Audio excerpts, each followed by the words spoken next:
আসসালামু আলাইকুম। সবাইকে আবারও স্বাগত জানাচ্ছি আমার চ্যানেলে নতুন আরেকটি ভিডিওতে। ভাবতে পারেন ২টি কলা আর মাত্র কয়েকটি সাধারণ উপকরণ দিয়ে এমন একটি ডেজার্ট তৈরি করা যায় যা একবার খেলেই সবাই অবাক হয়ে যাবে। এটা এতটাই সুস্বাদু হয় যে প্রথম কামড়েই মন জিতে নেবে। এটা ছোট থেকে শুরু করে বড়রা কিন্তু অনেক পছন্দ করে খাবে। তো চলুন দেরি না করে শুরু করা যাক। এজন্য শুরুতে এখানে একটি বাটিতে আমি রুমের স্বাভাবিক তাপমাত্রার একটি ডিম ভেঙে নিচ্ছি। ডিমটা যদি ফ্রিজে থাকে তাহলে অবশ্যই এটা আধা ঘন্টা আগে বাইরে বের করে রাখবেন। তারপরে এর মধ্যে দিয়ে দিচ্ছি 1/3 কাপ পরিমাণ চিনি। আপনারা যদি একটু মিষ্টিটা বেশি খেতে চান সেক্ষেত্রে একটু বাড়িয়ে নিতে পারেন। এখন এটাকে হ্যান্ড হুইস্কের সাহায্যে ভালো করে মিশিয়ে নেব। এটা ততক্ষণ পর্যন্ত ফোটাতে হবে যতক্ষণ পর্যন্ত না চিনিটা সম্পূর্ণরূপে গলে যায়। এই ডেজার্টটা এতটাই মজার হয় যে আপনারা একবার বাসায় না বানালে বুঝতেই পারবেন না।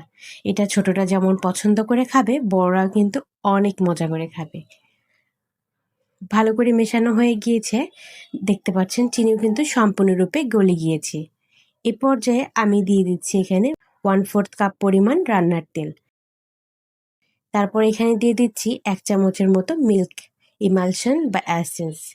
আপনাদের কাছে এটা না থাকলে আপনারা এখানে ভ্যানিলা এসেন্সও ব্যবহার করতে পারেন। এটা মূলত ডিমের গন্ধ দূর করার জন্য ব্যবহার করেছি। তারপর এখানে আমি 1/3 কাপ পরিমাণ তরল দুধ দিয়ে দিচ্ছি। এখন এই সমস্ত কিছুকে ভালো করে মিশিয়ে নেব। ভালো করে মিশিয়ে নেওয়া হয়ে গেলে এখানে আমি একটি চালনি নিয়ে নিয়েছি। তারপর এখানে আমি মেজারমেন্ট কাপের 1 কাপ পরিমাণ ময়দা দিয়ে দিচ্ছি। এগুলোকে অবশ্যই একটু চেলে দিতে হবে, তাহলে এই ব্যাটারটা অনেকটা মসৃণ হবে। আর ময়দা চেলে না দিলে এর ভিতরে কিন্তু মসৃণ ভাবটা পাবেন না।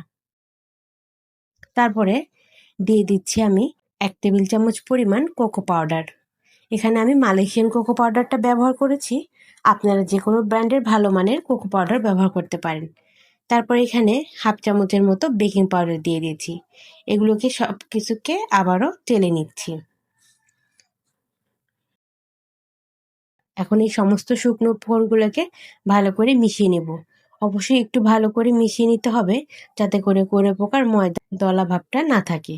তাই একটু সময় নিয়ে এগুলোকে মিশিয়ে নিতে হবে।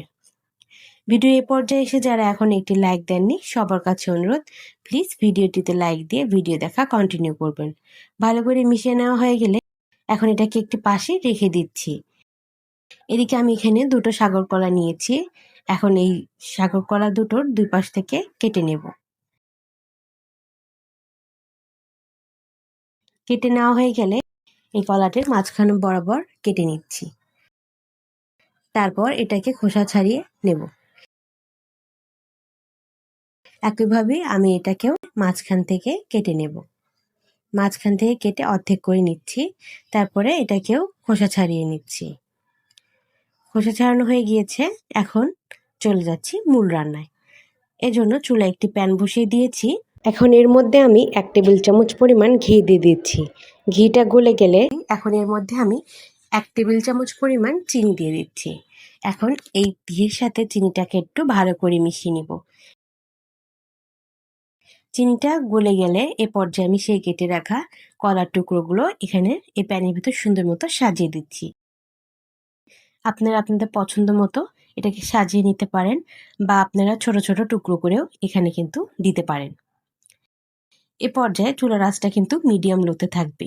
কোনোভাবে আঁচ বাড়ানো যাবে না, তা না হলে কিন্তু চিনিটা পুড়ে যাবে আর এটা খেতেও তিতা লাগবে। এখন এটাকে আমি 1 মিনিটের মতো এই চিনি মিশ্রণের মধ্যে ভেজে নেব। 1 মিনিট পর সেই তৈরি করে রাখা ব্যাটারটি এর মধ্যে ঢেলে দিচ্ছি। ঢেলে দেওয়া হয়ে গেলে এটাকে সুন্দর মতো সব পাশে একটি স্প্যাচুলার সাহায্যে ছড়িয়ে দেব, যাতে করে সব পাশে ব্যাটার সমানভাবে রয়ে যায়। এখন ঢাকনা দিয়ে ঢেকে চুলার আঁচটা মিডিয়াম লোতে করে 35 মিনিট অপেক্ষা করব। এই 35 মিনিটে কিন্তু একবারও ঢাকনা উঠিয়ে চেক করতে যাবেন না। চলে এলাম 35 মিনিট পর। দেখতে পাচ্ছেন এটা কিন্তু পুরোপুরি কুকড হয়ে গিয়েছে, কোনো প্রকার কাঁচা ভাব নেই। এখন এটাকে চুলা থেকে নামিয়ে আমি সরাসরি পরিবেশন করছি। দেখতে পাচ্ছেন মাশাআল্লাহ কতটা লোভনীয় হয়েছে। এটা দেখতে না যতটা লোভনীয় হয়েছে, খেতে কিন্তু দুর্দান্ত হয়েছিল। আমি এখান থেকে একটু কেটে একটি ফ্রিজে নিচ্ছি। এখান থেকে আমি একটু আপনাদের কেটে দেখাচ্ছি। দেখতে পাচ্ছেন কতটা সফট হয়েছে, হয়তোবা দেখেই বুঝতে পারছেন। এটা এতটাই সফট হয়েছে যে এটা মুখে দেওয়া মাত্রই কিন্তু একেবারে মেল্ট হয়ে যাচ্ছে। আপনারা বাসায় একবার হলেও ট্রাই করে দেখতে পারেন। এটা কিন্তু সকলেই অনেক পছন্দ করে খাবে। তো কেমন লাগলো আজকের রেসিপিটি? অবশ্যই কমেন্টে জানাতে ভুলবেন না। আবারও দেখা হবে নতুন ও মজাদার কোনো রেসিপি নিয়ে। ততক্ষণ পর্যন্ত সবাই ভালো থাকবেন। আল্লাহ হাফেজ।